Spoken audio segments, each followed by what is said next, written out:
तपाईँ ध्यान गर्न चाहनुहुन्छ तर अलमलमा हुनुहुन्छ, पलेटी कसेर बस्ने कि कुर्सीमा खुट्टा झुन्याएर बस्ने, आँखा चिम्लेने कि आँखा खोल्ने, चिउँडो तल गर्ने कि माथि गर्ने, ध्यान भनेको दिनको आधा घन्टा आँखा चिम्लिएर ध्यानस्थ भएर बस्नु मात्रै हो कि हामी खाँदा हिँड्दा डुल्दा साथीभाइहरूसँग गफ गर्दा हाम्रो दैनिक जीवनमा गरिने क्रियाकलापहरूलाई पनि ध्यानमय बनाउन सकिन्छ।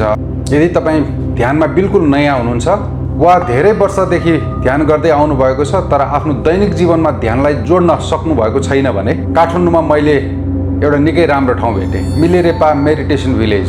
यो शङ्खुमा बज्रयोगिनी मन्दिरसँगै छ। यहाँ ध्यान गर्ने आधारभूत कुरादेखि लिएर एडभान्स प्र्याक्टिसनरहरूको लागि साउन्ड अफ स्टिलनेस, हरेक क्रियाकलापहरूमा अवेरनेसलाई कसरी जोड्ने, होसलाई कसरी जोड्ने भन्ने विषयमा सिकाइ हुन्छ। 1 दिनको, 2 दिनको र 7 दिनको गरी विभिन्न इभेन्टहरू छन्। असाध्यै सुन्दर ठाउँ छ त्यहाँ बस्नको लागि, ध्यान सिक्नको लागि। छुट्टा छुट्टै भिल्लाहरू छन्। तपाईँ सेयरिङमा बस्नु चाहनुहुन्छ भने सेयरिङमा पनि बस्न सक्नुहुन्छ। प्राइभेट बस्नु भन्नुहुन्छ भने प्राइभेट पनि बस्न पाइन्छ। भेगन खाना हुन्छ। असाध्यै सुरक्षित ठाउँ छ।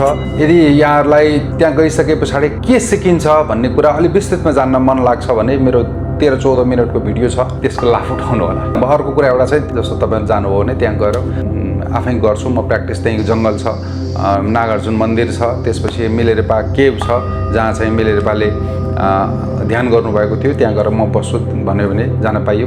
एकछिन अनुभव गर्नुहोस्। के यहाँलाई थप जानकारी चाहियो भने कमेन्टमा लेख्नुहोस्, म यहाँलाई जानकारी दिन्छु। हस्, धन्यवाद।